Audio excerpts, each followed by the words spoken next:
Okay, I'll be fair then, let Josh... Oh, it's Mohammed Hijab. Hello? Hello, it's Josh the Jew from Speaker's Corner. Are you going to come in today or not? No. Alright, Abbas wants to talk to you. Assalamu alaikum. It's Abbas the Muslim.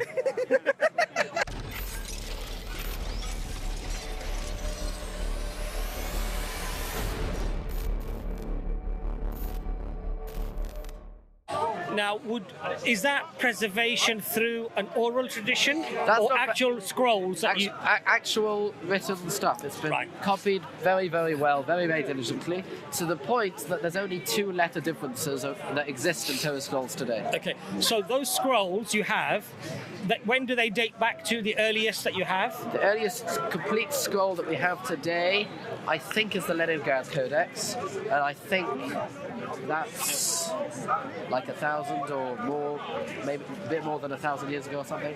1,000 years ago. So that would make it around 2,500 years after Moses, is that right? Yeah, something like that, yeah. So after 2,500 years of Moses, yes, you have these 5 books yes, that are attributed to Moses. Yes. And you believe that they are literally the words that Moses spoke to the people. Yes. I suppose the question I would ask you is, why do you believe that? Right, so why do I believe that? I believe that for a few reasons. Number one is based on the origin story of the mass revelation. The mass revelation is something which is so unique that once we have that event as having definitely happened, we then have to come to a realization that the book that was produced as a result of that was going to be handled with extreme care. Right. And the question then is, how do we know that it was indeed handled with extreme care? Once we have the presupposition, we have the presumption yes, that they will have wanted to keep it with special care. Right. So we'll then need to be able to show that there was never a period when people could have corrupted it. And obviously, there are 2 different arguments that one could bring. There's the argument of corruption, and there's the argument of carelessness. Right? Let's first go with corruption. To find corruption, we would have to first find a time in history when it could have been successfully corrupted. In which case we will find that there will be that there will be a time period when Torah scrolls were only in a very, very centralized place by a specific elite type of small group of people in that centralized place, and that they could then have changed it and done whatever they wanted with it. That's what you'd need to find, a time period where that situation existed. So you're saying that you would have to find a 2,500 year period in which there was this opportunity. Within the 2,500, you need to find that opportunity. Okay. That's how would you know, since we don't have the written scrolls going back to that date, that opportunity never arose, especially when we know that the Jewish people had many trials and tribulations. They were scattered, into lands all over the place, yes? So how would we verify that actually never happened? How would we be able to do that? So the way we then do that is that we'll then go through the chain of the oral tradition and look at the different Torah leaders of the generations and look at how many people there were, who were they, when exactly did they live, where did they live, right? The type of generation that it was, and go through each generation one by one and look to see, could it have been then, could it have been then, could it have been then? I mean, respectfully, I would say that is having faith in perhaps we're talking about, so from the time of the Prophet ﷺ, 1,400 years ago, we're talking about maybe 35, 40 generations of people. Something like that. So you're talking about, in effect, probably something almost 3 times that. So you're talking about verifying over possibly 150 generations No, it's actually a lot less than you'd think. Is it less than that? It's a lot less than that. Roughly it's how somewhere many? between 80 and 100. All right, let's say 100 generations, Right. yes? If we say 40 or 50 for a 1400-year period, so you'd have to verify for 100 generations where we clearly don't have documentation because records are not kept in that way, right? And in fact, we actually have to do a lot less than 100. The reason is because we only need to take it as far as the earliest scroll we have. So, That's how far we Sorry, need to take it. Dr. Imran. so a couple of things. So In which case, we're actually losing. We actually don't need to do from when that scroll exists till the modern day. Okay, So we only need to do before that. okay. that's interesting, John. So what I wanted to ask was the oral tradition. Is within the oral tradition, is the Torah preserved in the sense of, are the words of the Torah preserved in the oral tradition? Oh yes, for sure. So the oral tradition is that you memorize the Torah. But that's not what the old tradition is. Okay. It happens to be that many people who that many people who were that if you were going to be one of the what we call Ma'atikei Shmua, one of the people who was handing down the tradition, who was going to be one of the great people, then you will have known the entire Torah by heart. You would have had to know that, because otherwise, how could you possibly be somebody ready to receive the full thing and to be able to then to be somebody who would be entrusted in passing that down to the next generation? Right? That's a big task. That's a huge responsibility. So the people in this chain that you're describing, Yes. they would have been memorizers of the Torah. Is this what you're saying? For sure they would have been. Okay. For sure. So in the current oral tradition that you have, Yes. are the people who pass on the oral tradition and teach the oral tradition also memorizers of the Torah? So that's the thing. Nowadays, the old tradition is written down. Nowadays, it's in written form. Now, you do have lots of people today who do know it off by heart, and that's just because they went to specific schools where they teach you from a young age. Teach what by heart? The Torah from a young age by heart. Like my school, they didn't do that, but there's quite a few schools in Israel that do. Like a famous school, the Zilberman School in the Old City. You'll find there all these little kids walking around, and by the age of 10, they know the entire Tanakh off by heart, not just the Torah, the whole Tanakh off by heart. So they've memorized it? Yeah, they're taught that off by heart. So the great rabbis, for sure, they knew it off by heart. There is some debate about just what level of proficiency the great rabbis had with regards to the prophets and the writings, like the Nach part of Tanakh. But for the Torah itself, for sure they knew it with a very high degree of proficiency indeed. So there's one thing. So this is sort of almost semantical. I'm not interested in high degree of proficiency.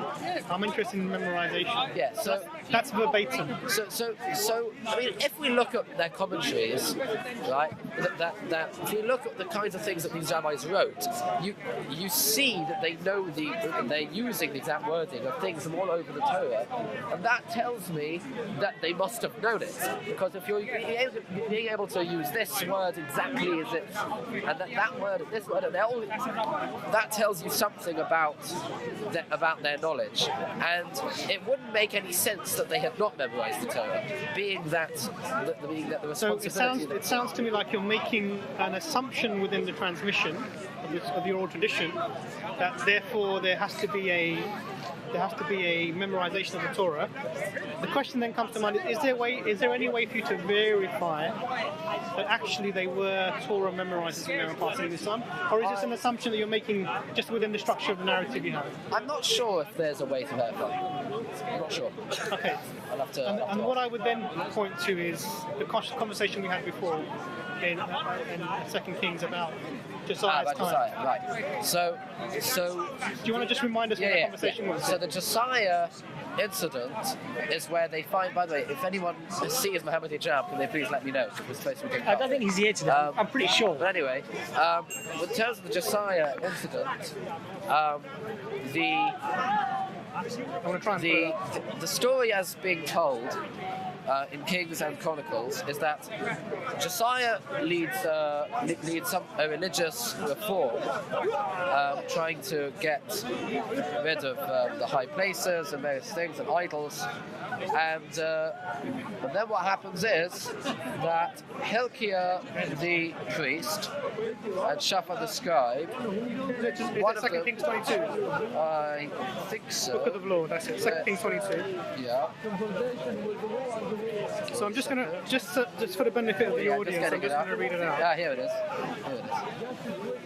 So basically what happens is the King Josiah has ordered the Temple of Solomon to be rebuilt.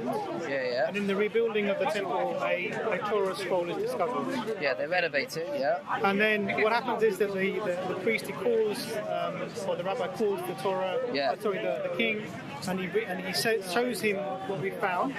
And it says, this is verse 10, this is 2 Chronicles 22 verse 10. And then Shaphan the secretary informed the king, Hilkiah the priest has given me a book, and Shaphan read from it in the presence of the king. And verse 11, when the king heard from the words of the book of the law, he tore his robes. He gave these orders to Hilkiah the priest, and Acham the son of Shaphan, and Abor the son of, I'm going to say all these wrong, Kapiah, and Shaphan the secretary, and Isaiah the king's attendant.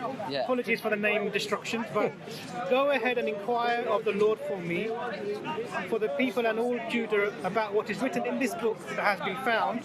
Great is the Lord's anger that burns against us, because those who have gone before us have not obeyed the words of this book, and they have acted in accordance with all that is written concerning us. Yes. So the king is referring to the Torah that was found in after the repair of the Temple of Solomon. It's saying that people have gone before us who haven't adhered to this, who don't. That's written here. What's the time frame for that event? That would be how many thousand years ago? Oh, that's a difficult thing to calculate. Hold on. Roughly, roughly. Okay, so we're talking about, we can work that out based on... Or how many years after Moses, maybe? That might be easier. Hold on. Okay, I'm going to have to do some maths now.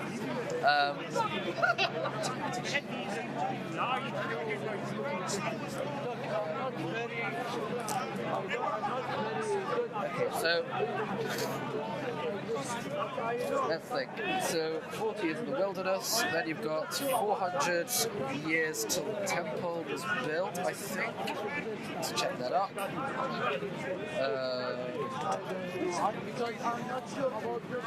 Okay, First Kings chapter 8.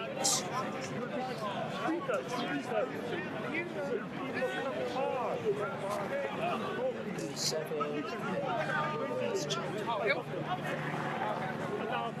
So whilst you're doing that, I'm just going to say, so the point from this verse that obviously I'm deriving is that there was a time when there were at least a generation, maybe 2 generations of the people in Israel, or at the time Jerusalem, who were unaware of the law, in that they had not adhered to the law, and the knowledge was refreshed when they found the scroll that was lost under the Temple of Solomon, according to this statement.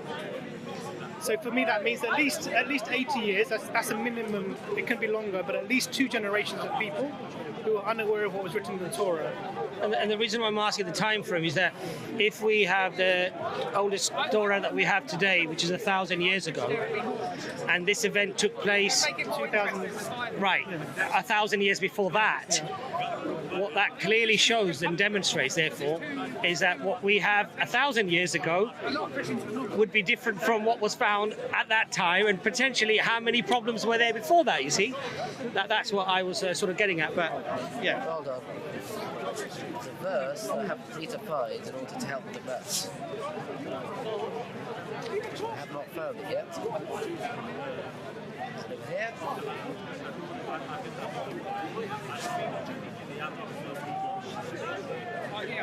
here.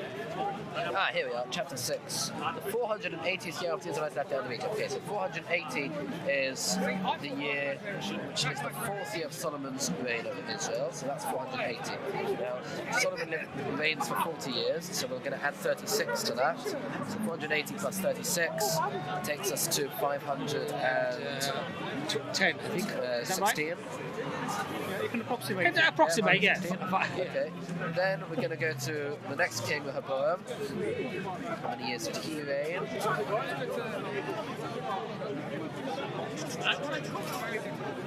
So we're up to roughly 500 years. Right.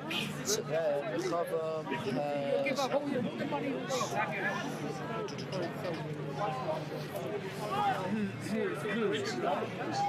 What book is this? This is the Tanakh. Tanakh. Tanakh. I think the eyesight is the worst. I'll be honest with you. So he was in 17 years, so we're going to add 17. So that takes us It's 16 plus 17. roughly 520. No, it's later than that. 530. Okay, well, as I said, it has to be an approximation because when we're talking about thousands of years, I think 10 or 5 or 10 years is to some extent not really. Then we're adding Aviom. So Aviom reigns for...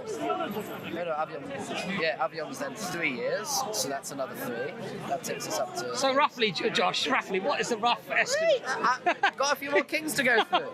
Wait! I don't do rough estimates. That's not happening here today. Right, that takes us to 536. Okay, so then we've got the next king. Who's next? The next is Ossa. So he's a bit longer there. Ossa is... He was one of the righteous ones. He is going to be... That's going to take quite Sorry, a while. Imran, I didn't think this was going to quite take the sort of long... Just be satisfied with the process. Yeah.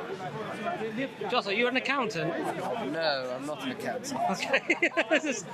I'm worse. I'm studying to be a lawyer. Yeah, that's why you have to have the precise number. Can't have an estimate. It has to be precise. So what are we up to? 530? 536. 536. Gone too far. I've passed Osso's death. When did King Ossa die? Shall we Google it? You could Google it, to be honest. So was it King Solomon? No, we're up to King Asa now. No. What are we? Why don't we just Google it? So it might be faster, isn't it? I mean, you could. But we're talking about the reign of. Did you ask the question? King Asa. All right. Okay. Do you remember your question? I'll be fair then. Let Josh. Oh, it's Mohammed Hijab. Hello. Hello, it's Josh the Jew from Speaker's Corner. Are you going to come in today or not? It's Josh the Jew. He's supposed to be doing part 3 with me. You're tired. All right then. Let me check time. All right, Abbas wants to talk to you. Assalamu alaikum. It's Abbas the Muslim. How are you doing, bro? You all right? You feeling okay? All right, alhamdulillah. Oh, I'll tell Josh, are you going to be down next week? I'm not going to be here next week. Oh, Josh is not here next week, or the following I'm going to be here in week. 3 weeks. All right, Josh is going to be here in 3 weeks, inshallah. All right, well, he'll arrange it with you then, Josh. All right then. It's Assalamu alaikum from Abbas the Muslim, and Assalamu alaikum from Dr. Imran the Muslim, and Shalom from Josh the Jew. Is that okay, Josh? Yeah. Assalamu alaikum, bro. Assalamu alaikum. There you go. Okay, so When should was we... the last time you used a Nokia? Oh gosh, that's a long time ago, man. The problem with this is it's very cold and turning these pages. Josh, let's just Google the time when it was found. All right, that will fine. give us the date. Okay. So we're talking about when this incident in the temple. This was what event? Here we are. That's another 41 years. 36 plus 41 takes us 77. Yeah, 77. Okay, so that's 577. So now we're going to go on to the next king, Jehoshaphat. We're almost there. Don't you worry.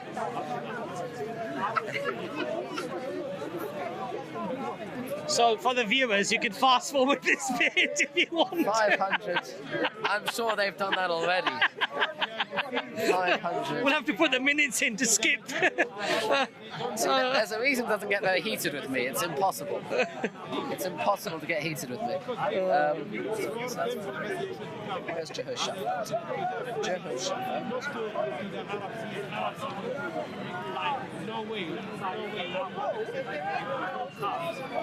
So King Josiah was the 16th king of Judah, 640 to 609 BC. Okay, Yeah, that's not the dating we use.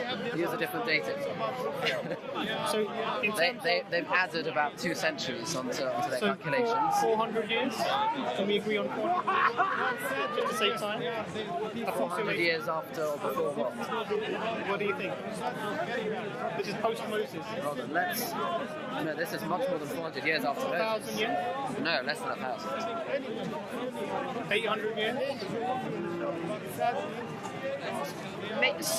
We're somewhere between 570 something and maybe 800. So shall we say around Maybe. 700 years? In the That might be a good Yes, yes. good Compromise. Okay, so around 700 years after Moses, Sure.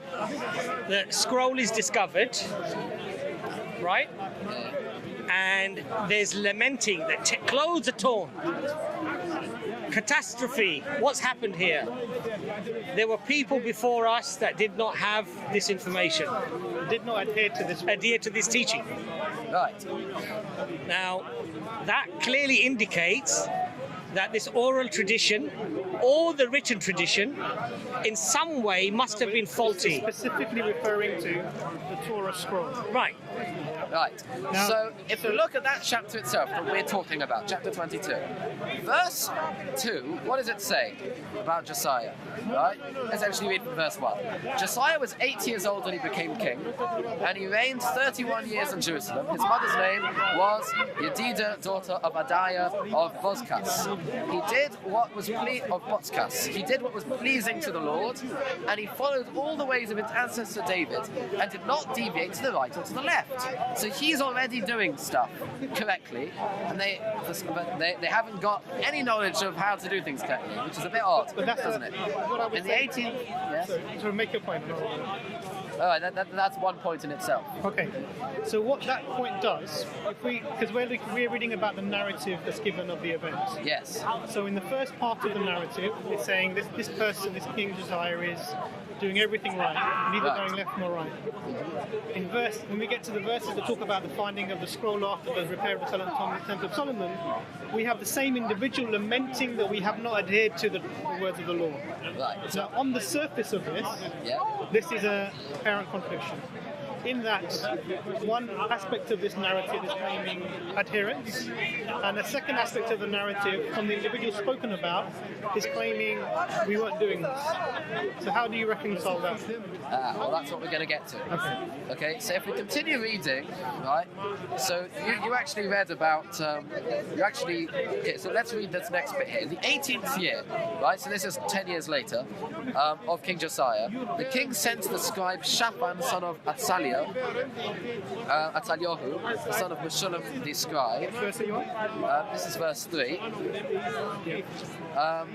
To the house of the Lord, saying, so he sends him to the temple, saying, well, this is the message: go to the high priest Hilkiah, and let him weigh the silver that has been deposited in the house of the Lord, which the guards of the threshold have collected from the people. He's got to weigh the silver, okay? And let it be delivered to the overseers of the work, who are in charge at the house of the Lord, that they in turn may pay it out to the workmen that are in the house of the Lord for the repair of the house. Okay? To the carpenters, the labourers, and the masons of the purchase of wood and quarried stones who are repairing the house.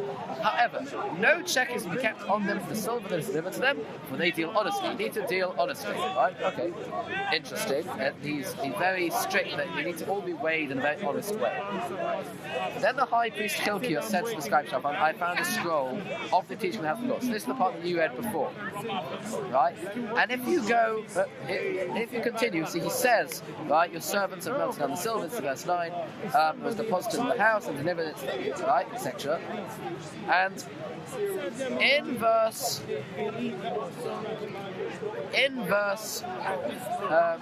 end of that verse, it says, the high priest Hilkiah has given me a scroll, and someone read it to the king, right? Then he hears it, he hears the scroll of the teaching, he rends his clothes, and then he says, go inquire of the Lord, etc. Okay? He said, great indeed must be the wrath of the Lord that has been kindled against us. So what exactly has been read to him? And what exactly is the resolution, the reconciliation of this, right? And what exactly is going on with the fact that he's telling them to go to the house, to put all these things there, right? Some sort of renovation is going on. And very, very concerned with dealing with them in a very honest way. And what exactly is the point of all of this? You'd think the king, with all this power, right? He wants to centralize religious control, right? He wants to right? He wants to make sure that everyone is following what he says, and he hasn't yet found this scroll. So what is his deal? That every little thing's got to be very honest, but where's he getting all that from, right?